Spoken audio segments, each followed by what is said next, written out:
కాకతీయుల కాలంలో రాత్రికి రాత్రే నిర్మితమైన దేవస్థానం ఇది. ఈ ఆలయానికి దాదాపుగా 1000 సంవత్సరాల చరిత్ర ఉండగా ఈ ఆలయాన్ని దొంగలు నిర్మించారు.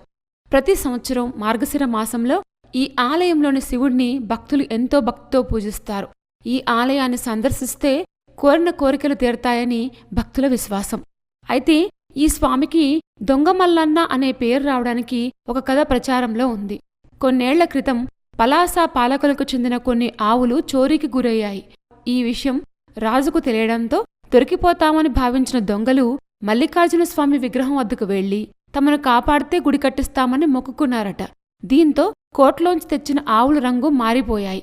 తమ కోరిక తీర్చిన స్వామికి రాత్రికి రాత్రే దొంగలు గుడి కట్టించారని, అందుకే ఈ ఆలయానికి దొంగ మల్లన్న స్వామి పేరు వచ్చిందని చెప్తూ ఉంటారు. ఈ ఆలయంలో శివునితో పాటు ఇతర దేవతామూర్తులను కూడా మనం దర్శించవచ్చు.